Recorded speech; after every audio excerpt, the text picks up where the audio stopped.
afternoon, everybody. Welcome in to the Maize and Blue Reviews. Good afternoon, Michigan football.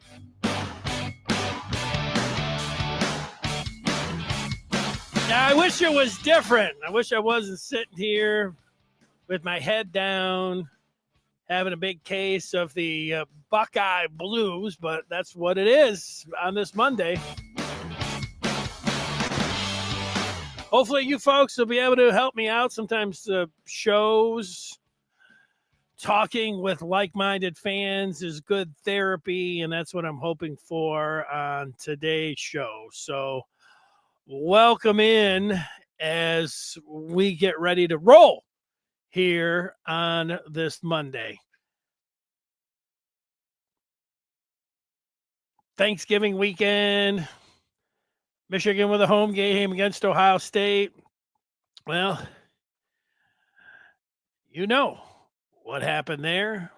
We're going to look at it sounds very dramatic, the state of the Michigan program coming up in a few minutes.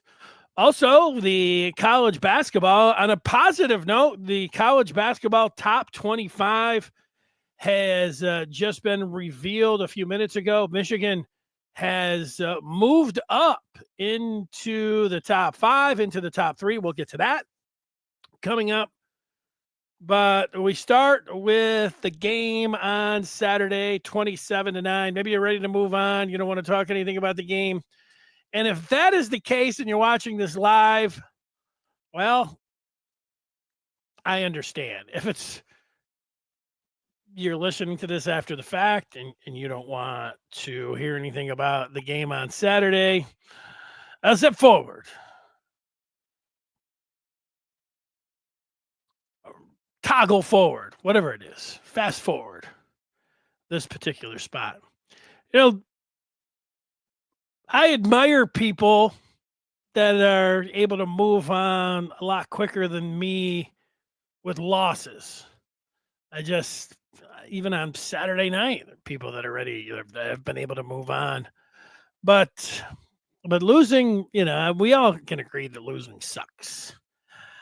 It was a miserable, cold Saturday. Oh, the weather during the game. It was to Michigan's liking. That part, we had talked about it so much. There it is. The snow, it just kept getting heavier and more sleet. I mean, that was Michigan weather. And then it just ended up being a sad weekend. The Lions didn't help, but it was Michigan. And what happened is I hadn't had these feelings for 6 years, previous to, it had to go back to 2019. And I didn't really get it. Sunday, I'm sitting around like, I'm not enjoying the NFL. I like watching NFL games. The Lions for sure, but the rest of the NFL too. And I'm watching and I'm like, I don't care. I knew that on Saturday night. The Iron Bowl was on and I was watching it. And I'm like, oh, I get it.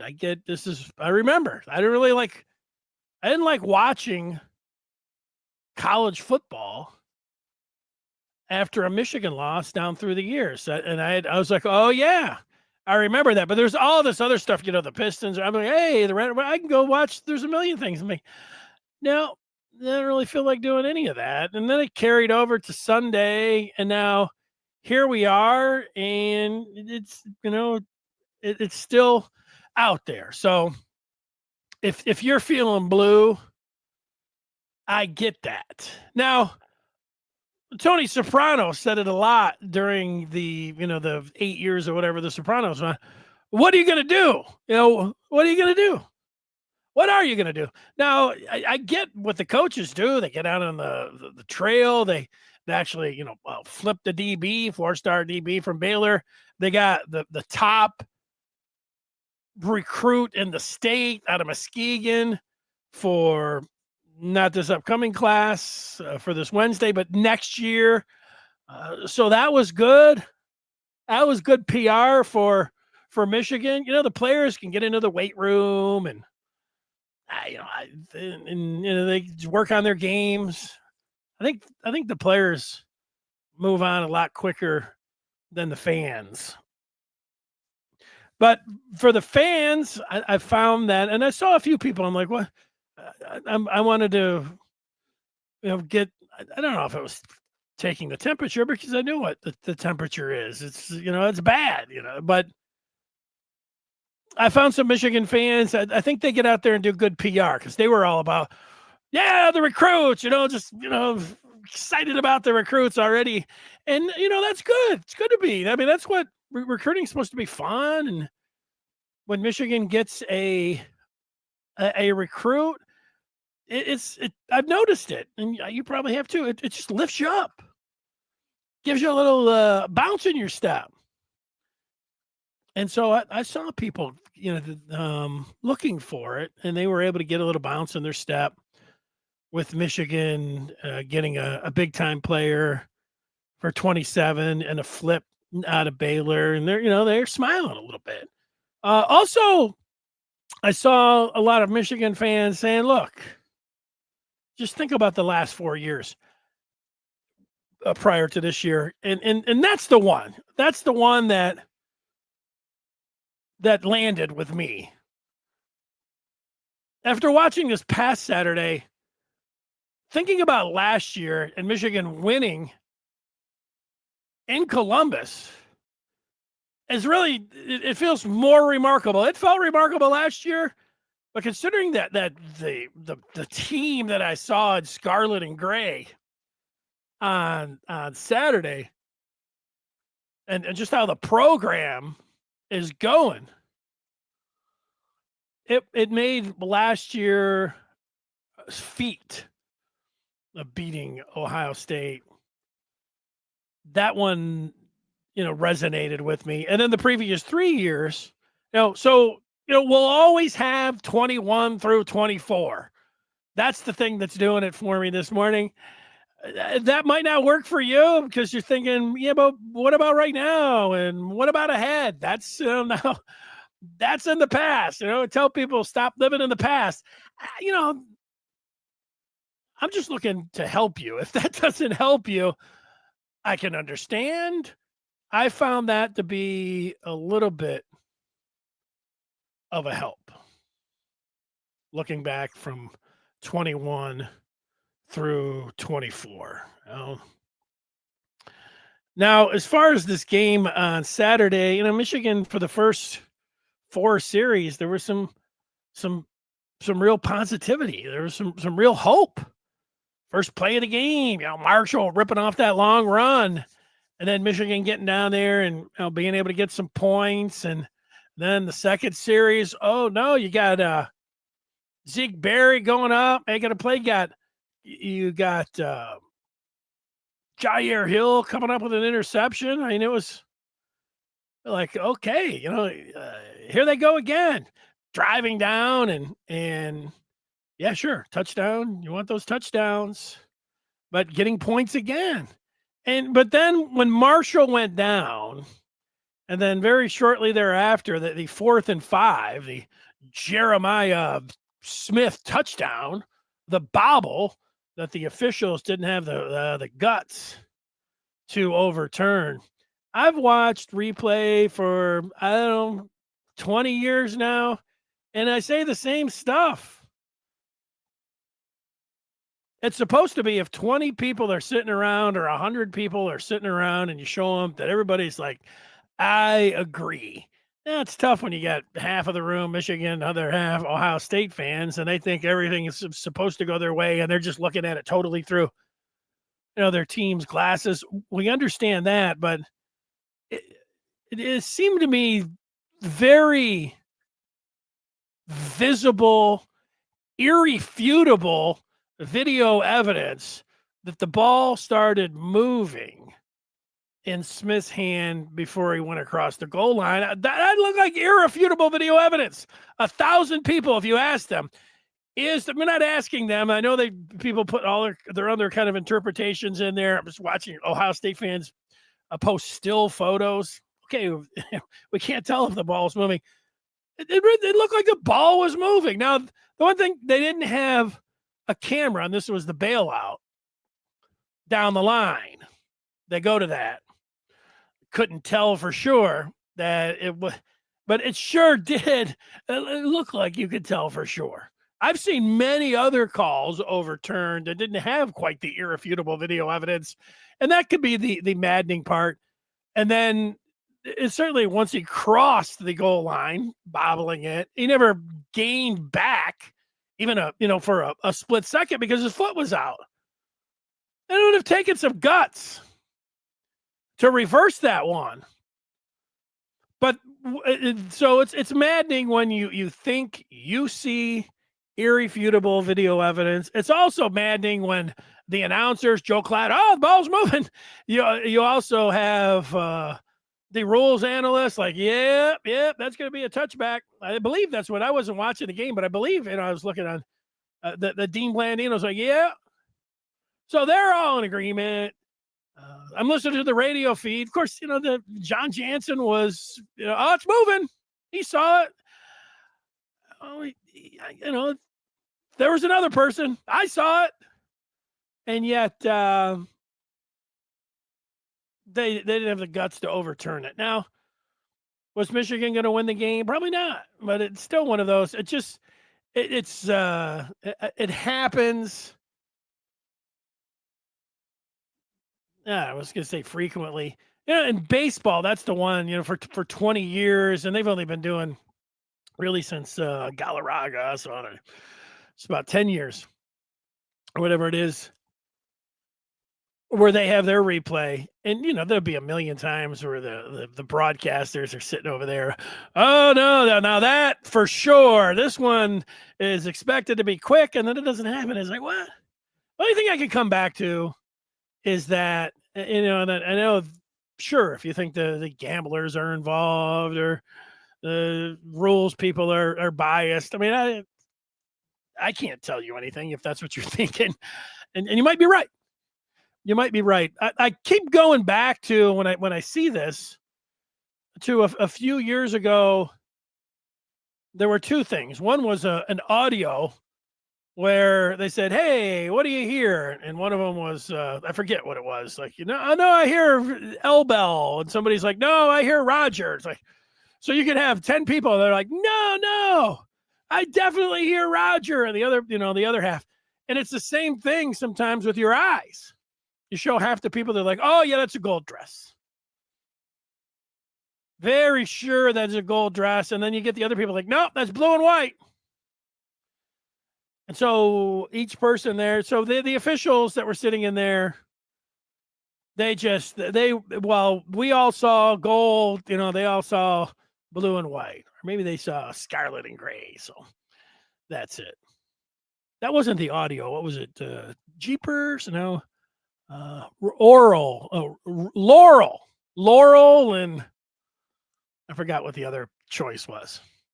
So that's the only thing I can come back to, is that even though we're 100% see something and it's inexplicable because it looks like irrefutable video evidence, the group that's sitting in there, they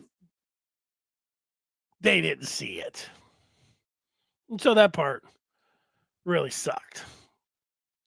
Because like I said, I don't think the game would have changed, but that's letting that lets everybody off the hook. Maybe it would have. So that's it. Michigan's offense gets down to their third running back. I didn't really feel like they had a chance there.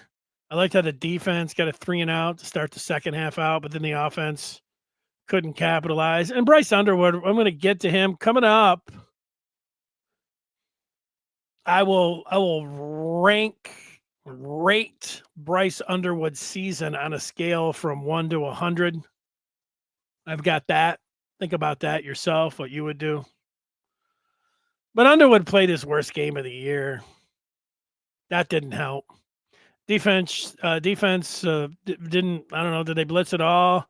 They generated zero pressure. They couldn't stop the run. Bo Jackson, didn't matter if they were handing it off to him. I guess they couldn't stop Bo Jackson because, he went over 100 on the ground, but they were throwing it to him. He was making plays as well. He was one of the better players on the field. Smith and Tate combo, been through Smith, the Tate, the busted coverage, the 50-yarder. That was the final nail in the coffin. So that's it. There was nothing really to lean on after the early going, after Marshall went out, where you'd say, okay, Michigan's going to really fight to the end and they're going to come up with something. They seem to be outmanned in all three phases. Looked like Ohio State's coaching staff had a great plan and put their players in great position. It was really domination. So that doesn't make you feel good when that happens. So that's one thing where I'm at sitting here on this Monday. I would like to see where the people are at. You, the Michigan fans, you tune in. I appreciate it, to this particular show. RJ said, you were right. We went out, just not the game we were supposed to. Yeah, they were supposed to win out after USC. There was an interesting poll on the Maize and Blue Review about whether this season was a success. And you couldn't vote, kind of. You had to say yes or no. And right now, if I look at the poll, 64% said no. The season was not a success. And then afterwards, you can put comments down in the if I did the little overview that you see Chat GPT do sometimes. I like that, actually, that they do that.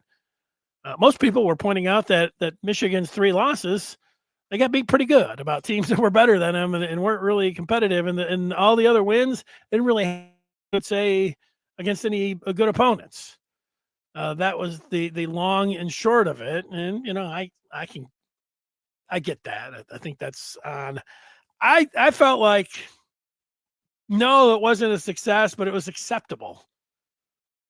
Acceptable in that it had been worse than 9-3. And then you're really looking at everyone and saying, yeah, there's got to be drastic changes. And that's when you do, go to, so I don't think the head coach, I've thought that mostly all year long, that he should be coming back. It's never a sure thing.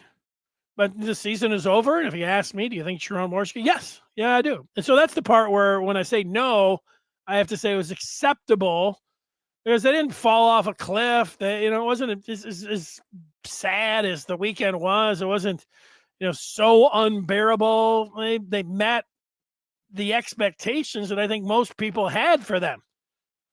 Now, if you're up, I get it. I don't even know if you're a hard liner. If you say you're at Michigan, you expect to make the playoffs. If not, what are you demanding? I get that. You can come at me for that. I thought it was interesting. I go to the visiting coaching room after the game, and so I was there with all the Ohio State media. Get to them a little bit more in a moment, but Day was going through, and Day was more humble than I thought he would be.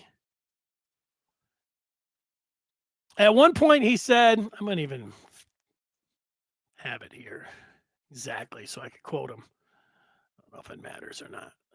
Here it is. I do.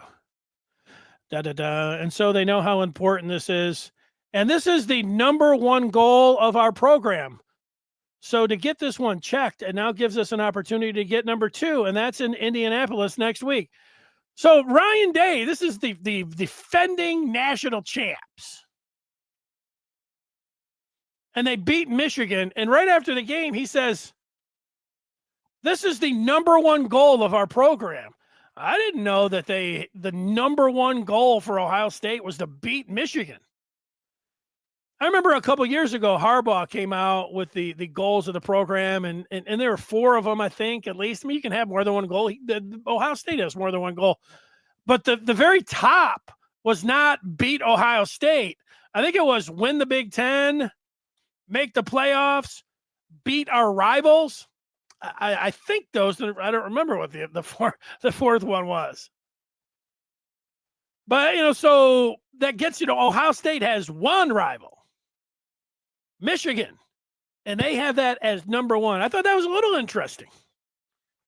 For everything that Michigan pours, they set aside a portion of practice that they're thinking about Ohio State. The week of the game, they'll dress the scout team up in gray and even have the Buckeyes on there, and they'll put the scarlet jerseys on the sleds and all those kind of things. Like, all right, yeah, you get that.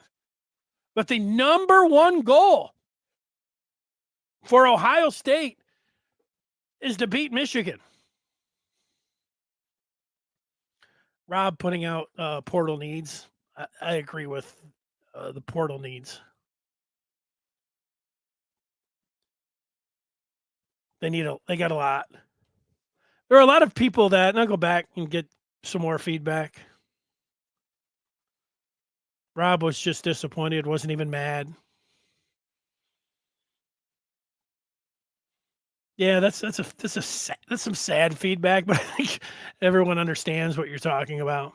People were very mad about the scarlet and gray invasion of Michigan Stadium on Saturday. And I have to admit, looking around, that there was way more scarlet than I expected. And then when you get beat like Michigan did and the Michigan fans are heading to the exits, it becomes way more pronounced because the Ohio State fans start moving in and they get louder. And I mean, it was a terrible scene to watch.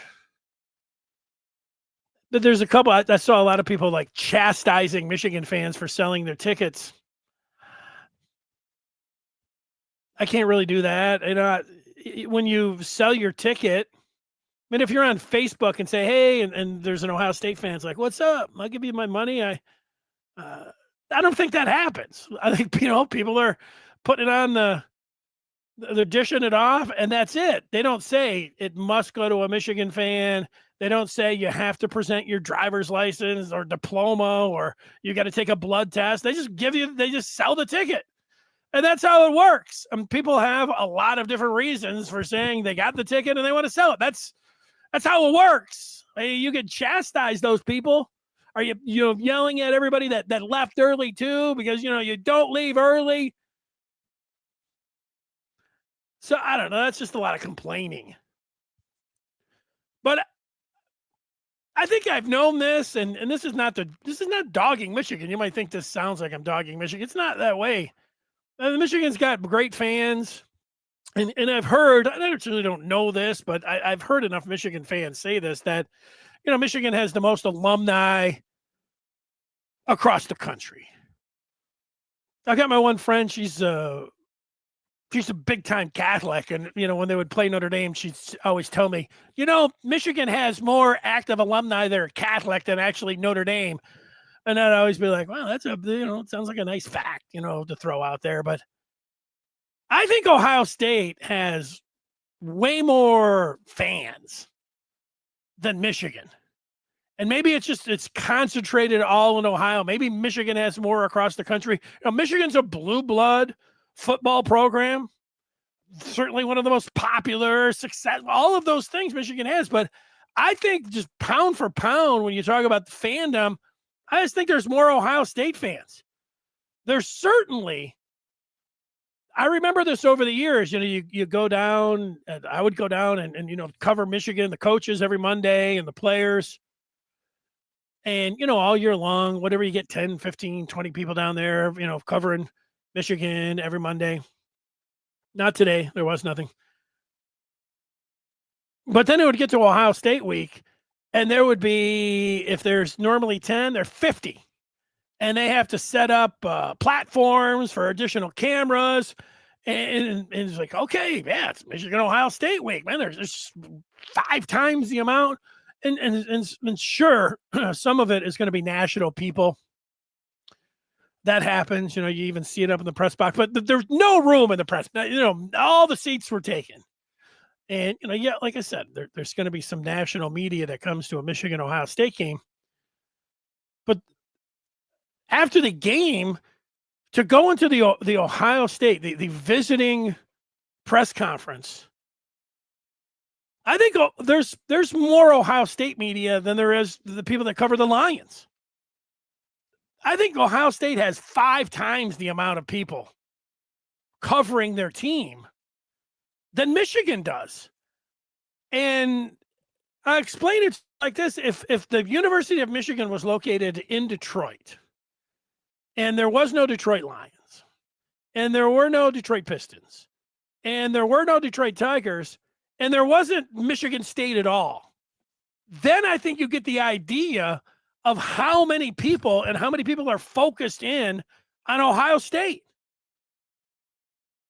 Because that's what it's like. And then I would add on that as much as we like high school football, and over the weekend it was great. Dexter went down to Ford Field. That's where I live. Everybody was all excited of going to the bars, if not going down to Ford Field or listening on the radio. I mean, people were into it. They should have been. Great year. But I think we could all say objectively that you go down to Ohio, they like high school football. They just like football. We all love football, but I think on all of it, I think it's an all year round thing for them. So you got all of that factors in. So those tickets, that they end up on online, you get a lot of crazed Buckeye fans that are ready to go after it.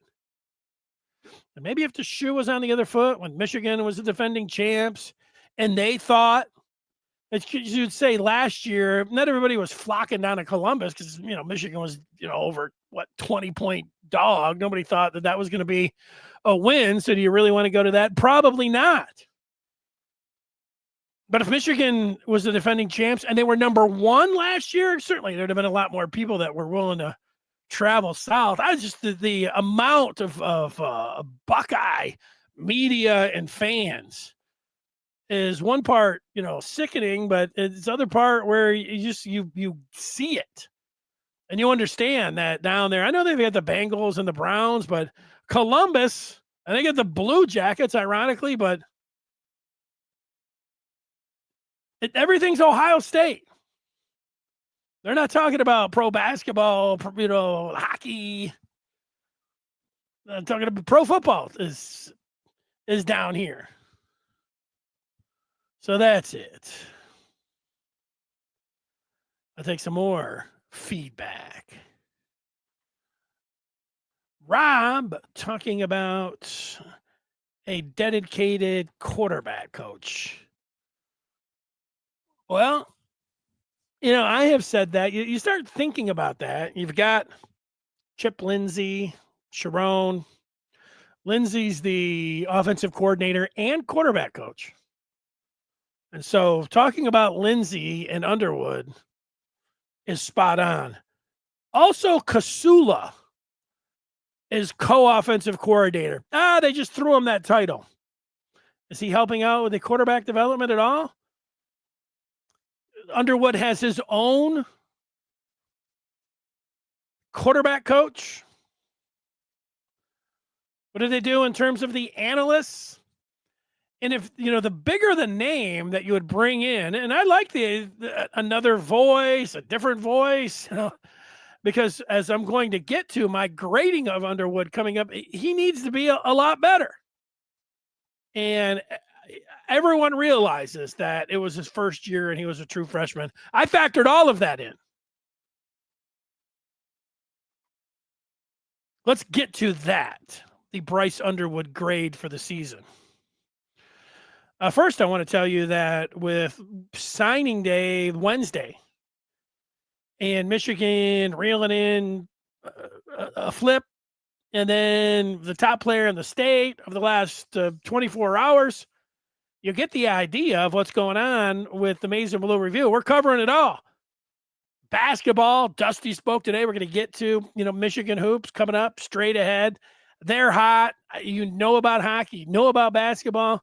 Well, this is the place to discuss Michigan all day and all night and then get all of the ongoings from the pros. Go to on3.com and jump on in.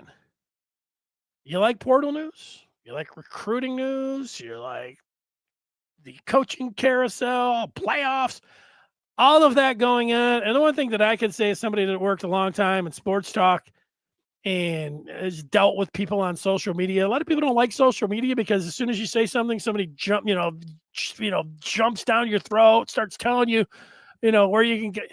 It's not like that. It's a very respectful community. I like the exchange of ideas, and it's fun. So if that sounds like something and if you're a Michigan fan, it's got to sound fun to you. Go to on3.com, jump in. Makes a great Christmas gift for the person that you wake up every morning and see in the mirror. You don't have to be, spend all day on Twitter and look at a bunch of suckers. Just go to On3 and the Amazing Blue Review, and you're going to get your information there, and you're going to love it. I guarantee it. All right, so here is the question that I have for you, and I've contemplated this one over the weekend. On a scale from 1 to 100, what grade do you give Bryce Underwood for the entire season? And I've heard a lot of people, and I completely understand it. This is what I understand. People will say, Bryce Underwood was just a true freshman. He's 18. What did you expect? And then you hear on the other side, Bryce Underwood got $12 million. He was the greatest recruit ever. That's what I expect. And so I think both of those sides, I understand both of those. I'm not ignoring either of those sides. For the people that are just like, leave him alone. He's 18. He's 18, and he's signed the biggest bonus baby money ever. So with rank comes responsibility. Even if you're 18, when you play, there's a certain amount of responsibility at the quarterback position. So, you don't have to go overboard, like give the money back or he's over, but you understand that part. Highest rated recruit ever. Right down the road, Michigan flips him. Most money ever doled out to a college football player ever. He's number one. So, yeah, there are going to be a lot of expectations for him. But the other part that does have to be, I'm finding that people are having a hard time marrying those two things up. They either want to ignore that he's the true freshman, or they want to ignore, not my money. They want to ignore the money in the recruiting ranking. It all matters. So on the scale, I had two numbers all weekend. I'm like, that's a little too low. And then I thought, well, that one's a little bit too high. And so the little bit too low number I thought was 65 out of 100. And then I was going to give him a 70, which I thought felt a little bit too high. So what I did is I split the difference. For me, in the year of 6-7, that's the grade out of 100 that I would give Bryce Underwood.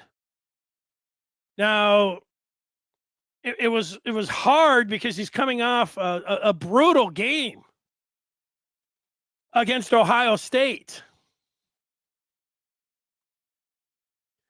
And you might want to give him a lot lower grade than 6-7, 67. And I understand, that's my grade. You can agree with it. You can say you're way too high. You can say you're way too low. You can start talking about, hey, what did you expect? He's a true freshman. You can start talking about, hey, he's the greatest recruit, whatever. I tried to put it all. I tried to factor everything in. I watched all the games. I thought his best game was, I thought he looked the best. I'm sorry. I thought he was the most promising against Northwestern. Somebody challenged me this weekend and said, really, Northwestern, with a game where he threw 2 picks and had a fumble in the fourth quarter? Yeah, that was the one. The thing that I liked about that game is when I watch a quarterback, I get, there's QBR, there's, average throwing downfield, all the different things that you can go through. completion percentage. People like the Washington game. He had a nice completion percentage, no turnovers. And so that was a nice stat line for him. Actually, that game was a real positive for him. Washington, not a half bad team. And he performed pretty well. But the thing that I liked about the Northwestern game is the quarterback. You listen to enough, either it's the gurus, a lot of it when they're talking about the pre-draft stuff, when they get in there, there's a lot of talk about, you hear when guys don't make it. Justin Fields is one. Fields is a fabulous quarterback, throw the ball down the field. But they all say the same thing when it comes down the fields. And I know they got the win yesterday in overtime on a field goal. But they all say that his processing is just not fast enough for the NFL. And for Underwood, that Northwestern game, the processing seemed like it was on point. He was decisive, definitive. He would take the snap. He was back there. Bam! He was putting the ball on the receiver. Boom! He was surveying. Oh, there's a second read. Zim! He's zipping it in there. Throw him with a little touch. He was running for a first down. It seemed like the game had slowed down for him. He was decisive. The processing was there. And I thought he had it. Now, then I'd heard say he had a heat check, and then the safety was baiting him, or the linebacker, or then he had the fumble. Sharon Moore put that on him. So, he fell off a cliff against Northwestern. But to his credit, the final drive, he threw that one to Marsh. Marsh made a great catch. Underwood made a better throw. They won the game, dramatic fashion with the walk-off, all of that. And so I still think that. I think I'll think it forever. Am I going to go back and watch all the games and look at all the numbers? Probably. But I remember how I thought, what I was thinking when I was watching Michigan Northwestern. I thought, this is the Underwood that I was hoping for. This is the Underwood that Michigan fans wanted to see. This is the Underwood that is living up to the press clippings and the money and everything else. He's getting it. And then he had the fourth quarter. Go back to the Washington game, or maybe I'll go all the way back to the beginning of the season, because the New Mexico game, he stood in the pocket and was rifling the ball down the seam. Remember the Shannon Goodwin? It was a 3rd and 9 or something. And Goodwin went down the field, and he blasted the ball and put it right on, just stuck it between the numbers. And I was like, that's it. That's a great quarterback. That's a throw. Oh, that is a throw. And then that same game, he ran a little bit and then threw the ball with touch and got Marlon Klein. I was like, woo, he's dealing. He's got it. And then he went to Oklahoma, and not so much. Not so much, but you get it. First road game. Venables, master at disguises. And so I wasn't that down. I thought that was very predictable. And Michigan tiptoed down there. They didn't want to put much on his plate. They didn't want him running, although, we could argue that all day. But then against CMU, then he started running. And against CMU, so yeah, there were non-conference games, New Mexico and CMU. Then he looked great. I mean, he looked great against CMU. He threw the one ball to Samaj Morgan where it wasn't this cannon. It was threw it like 30 yards, but it had some flair to it. It had touch. It was just a thing of beauty. Morgan ran under it. Ball landed right in his breadbasket. Hell, even Samaj Morgan caught it for a touchdown. It's like, yeah, this kid's clicking in. And then the Washington game, the USC, and a great drive, but you have to have more than one drive. And a nice drive against Oklahoma. One nice drive isn't going to get it done. I know he's young. But Washington was it looked like he was elevating. It really did. But the problem was after Washington, the Michigan State game, he was throwing some passes where he looked like, and I hated to say it, but I had to say it because it's what I thought. It looked like Alex Orji throwing the ball. He's buried into the dirt. They abandoned throwing the ball. They wanted to work on the passing game, but then they were like, no, let's just run it because he doesn't have it. It's like, all right, they took a step back. They won the game. It was at Michigan State. You can't just work on the passing game. You got to win the ball game.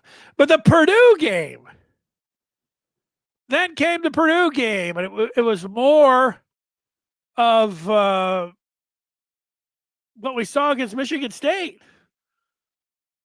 The game's it looked too fast for him against Purdue. It looked like he could only see an eighth of the field, and then he would just lock in and just skipping them, turning it over. And so the thought that he had regressed, oh, yeah, he's young. I get it. He was young. He is young. But he took a couple steps back. And like I said, I thought Northwestern. So it was up and down, up and down, up and down. But the down against Ohio State, the rocket scientist, Matt Patricia, put that formula in. Didn't help that Jordan Marshall went down, but old Matty Patty was like, we are not letting him throw to Marsh. That is not happening. And guess what? He didn't throw one pass to Marsh.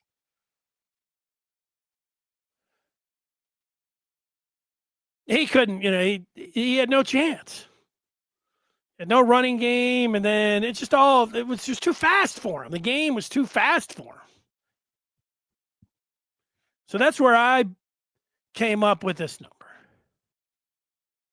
I'll get your thoughts on that. Too high, too low, right on. However you think.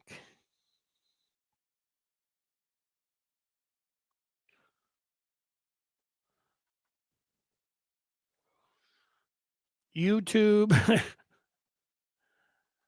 I don't know what's going on. Is the post game still thawing, or is this technically it? The post game is on YouTube. It was cold down there on the field, and it looked like.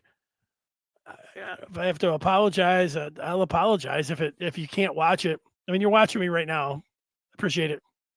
But what you'll notice is, and what I noticed by watching it back, I always check to see how the mics sound, the positioning of them. I got these, so you want to check the technical part of them. And that sounded okay. But then I noticed, I'm like, what? It looks like somebody took a wet rag and slapped me on the face, or it looks like I'm crying. And, maybe that's what it is. I was crying on the field after Michigan lost, but I was only crying out of my left eye. So if you see it, I got a big water crying out of my left eye. The wind was blowing. I'm not complaining about the weather. I was down there just like, I took my big jacket off. Probably should have left it on, but my left eye took the brunt of it, and I was tearing up. So you can check that out. That's on YouTube on the Maize and Blue Review. And if you subscribe when that was posted, it gave you the notification. What I did notice is that I wondered if I had, pulled my shirt off or something, because when I looked under there was 500 comments. And, you get some comments after a big game and everything. And I thought, wow, I must have said something really stupid or something. Or I pulled my shirt off or something. No, there's just a lot of Ohio State fans that wanted to, that I feel like they made the rounds over the last 48 hours of jumping in the comments and telling any kind of Michigan pod, and I don't know, maybe they did it to others, but they definitely did this one, that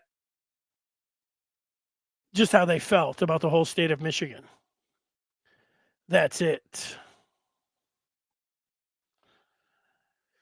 John saying that call could have swung the motivation, but we'll never know. That's true. Here's a comment on Tress. The current strength coach was Ben Herbert's right-hand man. Seriously. I don't know. Is that negative towards, because Michigan had a lot of injuries, that it's Tress's fault? I have to say that since Saturday, I've talked to a lot of different people, got a lot of different opinions, some closer to the program and some just, fans like all of us here. Maybe there's some of you that are on the inside, but my point here is I heard a lot of negativity about Sharon Moore, about Chip Lindsey. It'd be easier for me to talk about the coaches that people are not thinking about moving on to than thinking about, yeah, let's move on or let's keep them. So, yeah, Tress's name comes up. I would look to see, I don't know this answer, what he has done differently than Herbert in the 2 years. And have they really had more injuries? Or has it just been key players or just been one of those things? I would think, since he was his right-hand man, that he would have just continued on, sprinkled in some of his own ideas. But if he has done something drastic, well, then you should be, I think you should be evaluating everybody. Everybody that's drawing a check should be, I'm going to say under the mic, make it sound like, they need to be under the mic, but they all need to be evaluated. And if it is something, then you move them on.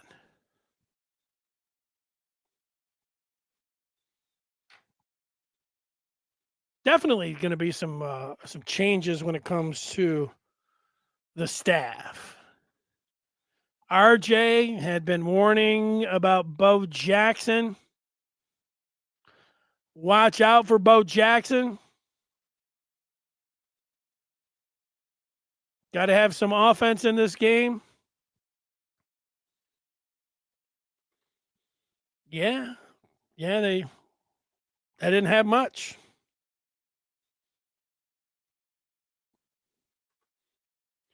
Here's the question: who could Michigan hire to coach Bryce? He needs a dedicated quarterback coach. Do we even have a healthy backup quarterback? Probably. The thing about the quarterback coach is a little bit tricky. Remember, you've got co-offensive coordinators. So you've got Kasula and you've got Lindsey. Lindsey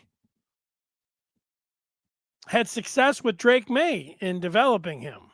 That's why he's here. So you just say, okay, move somebody out. Let's just say JB Brown. Can you be special teams coach and quarterback coach? Because they got to do something like that.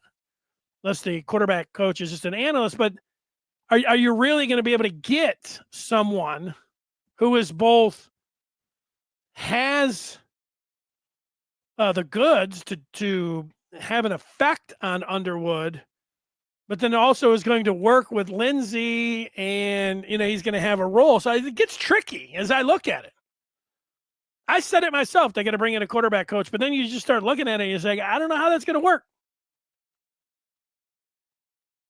And I know by watching the pros, the good teams, they keep their coaches.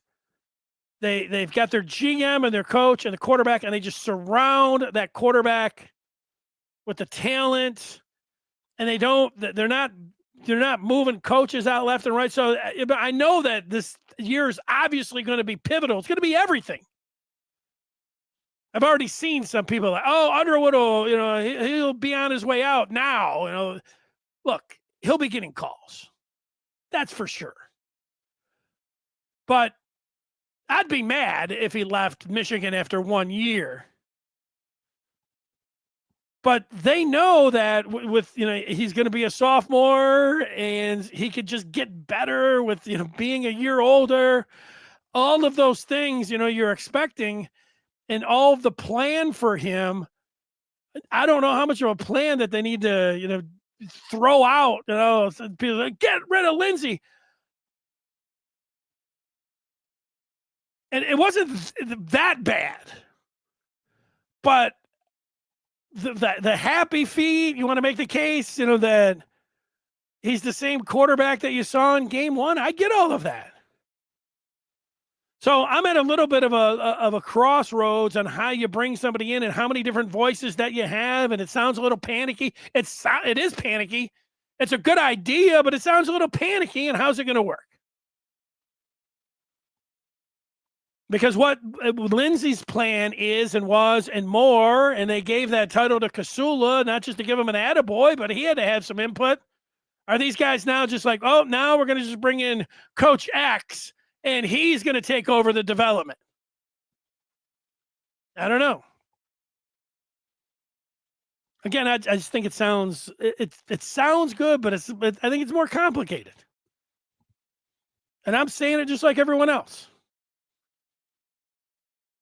Exactly. Who can that person be?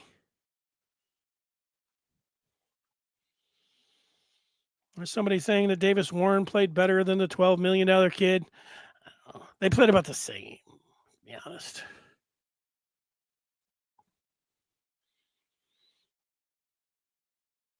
Michigan scored 13 points with Warren. They scored 9 with him. I mean, is that how we would do it?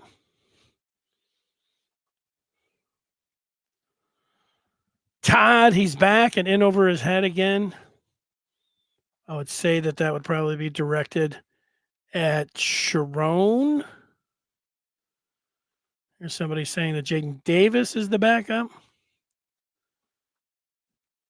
Yeah, I think that's right. He's the healthy backup. I saw a video of the quarterbacks coming out of the tunnel, and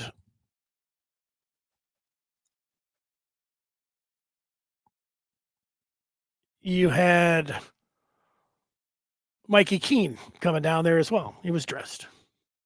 I don't know if he was available. Todd says you can now lose to OSU or U of M and go to the playoffs. Suckeyes won the Natty last year and will be in the playoffs every year.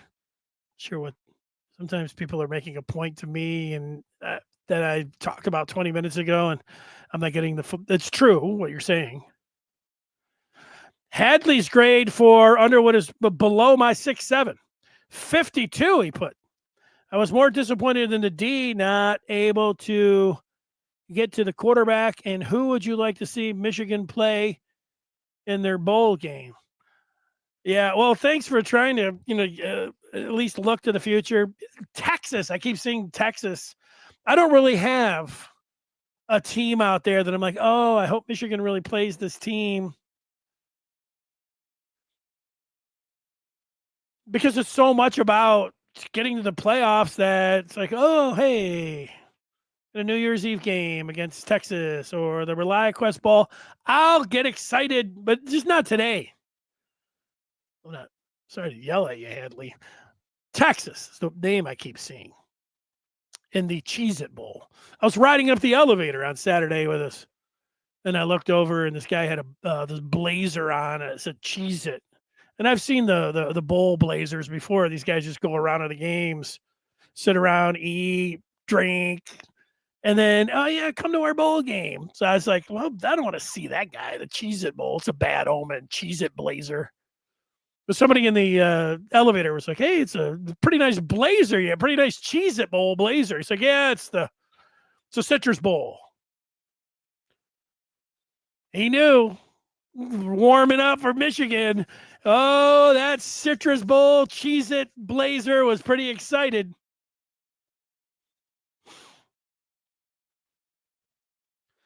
So John says a 12-team playoff, and now Michigan is 0-2. That's unacceptable. Well, I am going to say that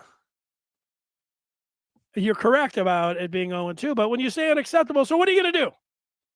If it's unacceptable and you don't want to remove the coach, then you're accepting it.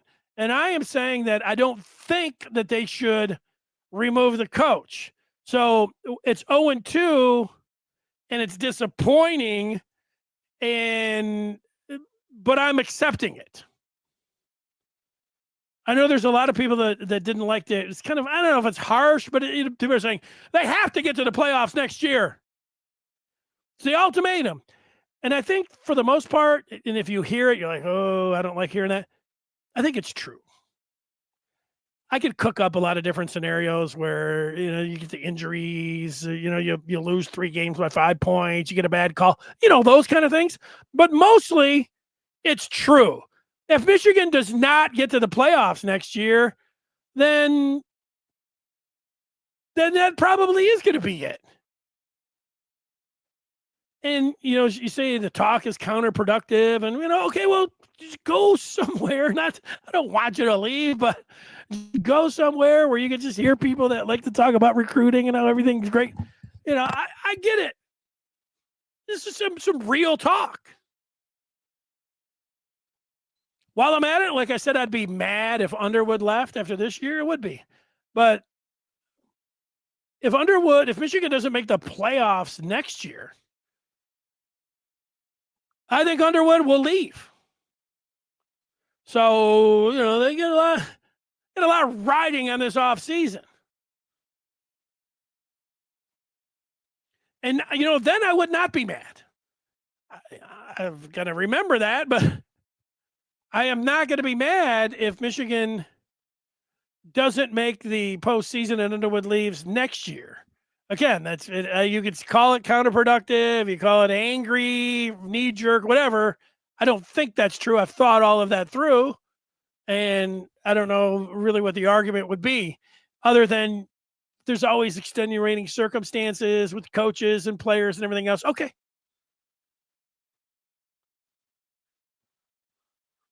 How does OSU get that many tickets? They buy them.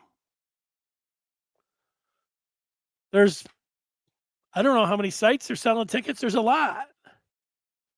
And they're out there like, let's go. There's another Michigan fan selling their tickets. We had OSU people sitting all around us in season ticket holder seats. Man, I was looking down there. I saw these. I guess it'd been up in the right corner as I was looking at it. So that's the southwest corner. Shirtless Buckeye fans, probably toothless, shirtless down there. And they're just all over, crawling. I had to walk after the game around. And I heard it all. I heard the stupid song. I heard the stupid song. There's a bunch of them. We all hate the whole state of Michigan. Boy, they're belting that one out.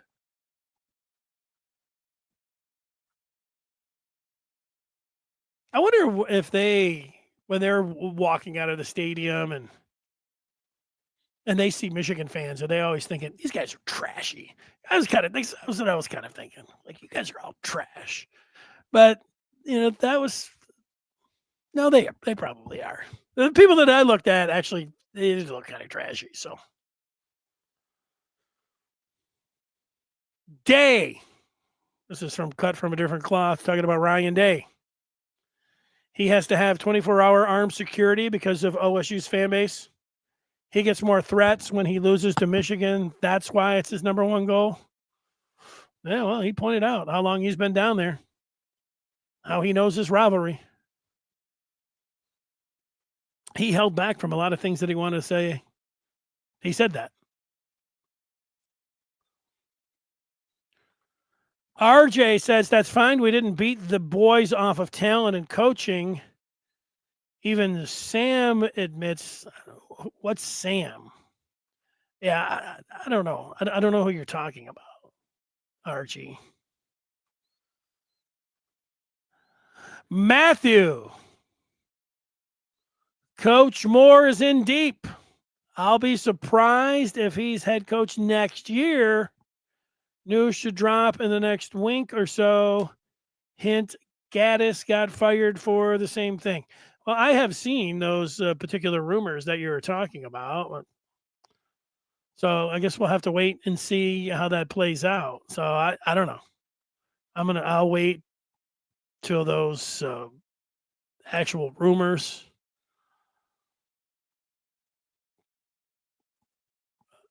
have something behind them more than a couple dudes that are on Twitter. I mean, I don't know. So that's it. And here's a a story from Mr. Martini about a bunch of Reds sitting in the stadium. Very annoying. It was annoying. CFADC says Penn State has the most number of alumni, to my surprise. Surprising. Ohio, outside of Cedar Point, that's all there is there. I like Cedar Point. What else? I know my mom's side of the family is from down there, so they all know. They all know they're trash. No, I'm just kidding. I like my mom's side of the family. Oh boy. Yeah, I mean, we sit around. Maybe there's too many cooks in the kitchen. Sagan played as much as Underwood.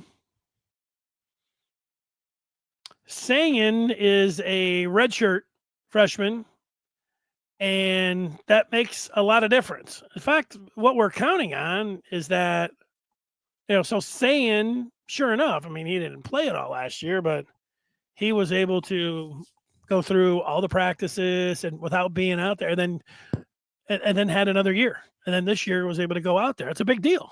Having a whole year is a big deal. Yeah, look, we got so excited because the greatest, he's the greatest player ever. And, so half the time said, well, just hang on. You had to remind yourself, okay, he's the greatest player ever, but still the greatest player ever. It might take him a minute. And then a lot happens between the time you're 17 and 18 and 19 and 20 and how you develop and all of that. I think the good news when it comes to Underwood is, by all accounts, he's an extremely hard worker. And so he'll put that in there. It won't be because he's, just kicking back, counting his money or something. It'll be that it's just one of those things. Sometimes the talent just peaks, and I guess the coaches will play into that too. When it comes down to it, no, that's not true. They can't afford a quarterback coach.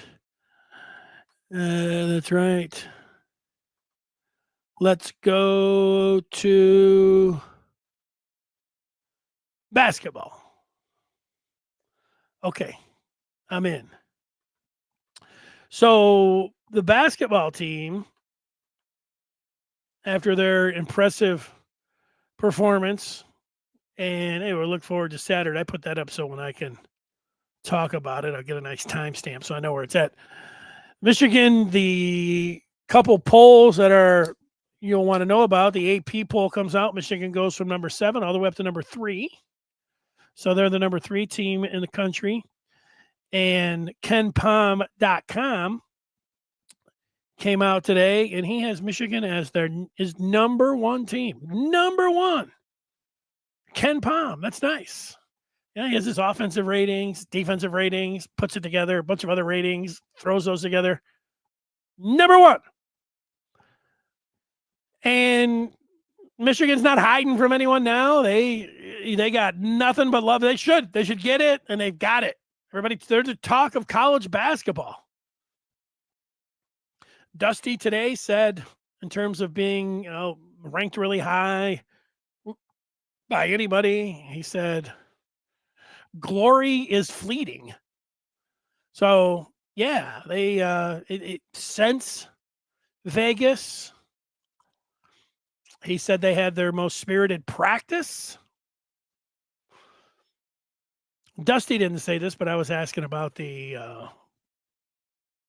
$1 million that they got and how that was split. 16 ways, 16 players get $62,500.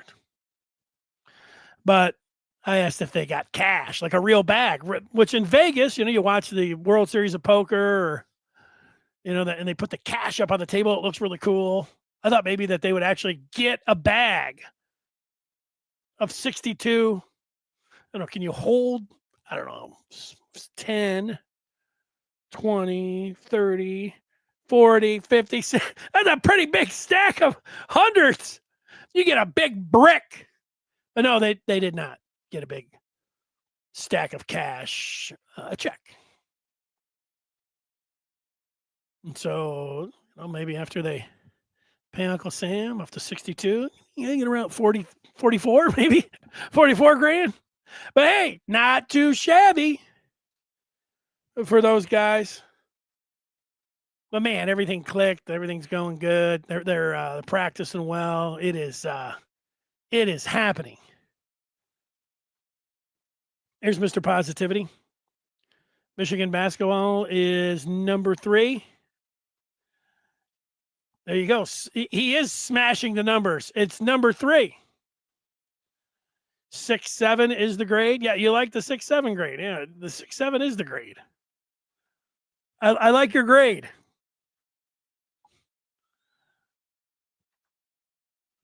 G plus.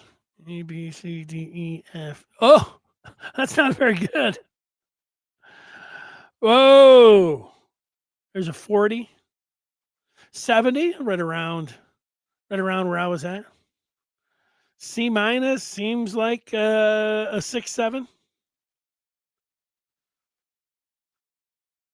There's a Buckeye Emilian has a G plus.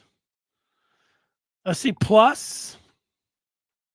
See, when I say 1 to grade it on a scale out of 1 to 100, and somebody puts C plus, it means you're not playing along. Chip is not the problem, according to Ron. It's the university. Was Chip the first OC to do run, pass? No. Think about that.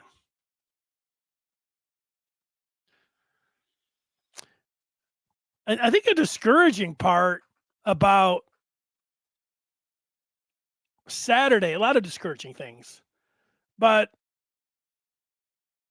even after Marshall got hurt and it was cuz they weren't like, let's just throw it all the time. They were still like, we're just going to hand it off every time. A little exaggeration there.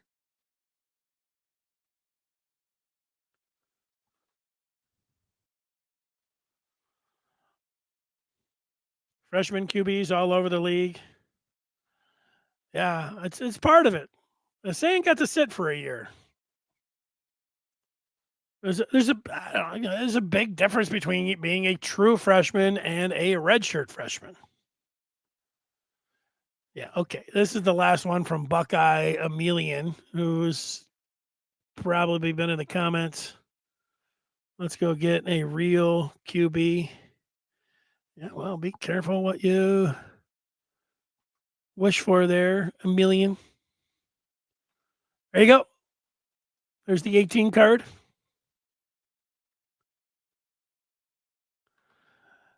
RJ will not talk down on Bryce, but he will talk down on the coaching development. A lot of Buckeyes. Let's see. Oh, a Buckeye with a Packer hat that looks like looks like a guy I used to work with. In fact, is that Mike? Looks like you, Mike. Maybe he's got a bunch of different handles. The better team won. Congratulations. Hopefully Michigan gets better. Yeah.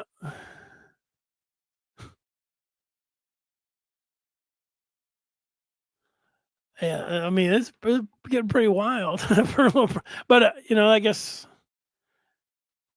it's kind of what you expect. So that's it. Wednesday, Sharon Moore. I heard today, it wasn't from anybody with Michigan, but it is the early signing period, and Harbaugh will just do an in-house podcast. But Sharon last year talked on signing day, and someone that I was walking out of the basketball arena with today said, yeah, Sharon, they did talk about him, that he will be there on Wednesday. So we'll see Sharon Moore on Wednesday. Michigan go. This is the old Michigan go 1, 2, 3, 4, but he's dropping a Vegas bag. He says it's time to dominate Ohio State in basketball and watch them miss the tournament 4 years in a row. Yeah, well, we're all going to deal. You got to deal with it somehow. Throw your energy into basketball. That doesn't sound like a bad idea. That's that one. And you always have 21 through 24. And now, if you don't like looking back, yes, let's look to basketball. Michigan back at it on Saturday. They're undefeated, the number 3 Michigan basketball team. And, football's never too far, from being top of mind. But, I think sometimes you need a little bit of a break. I tried it yesterday. It didn't work. I don't know, for the rest of the day.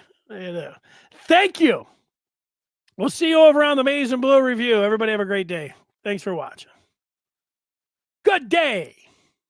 Have a good day.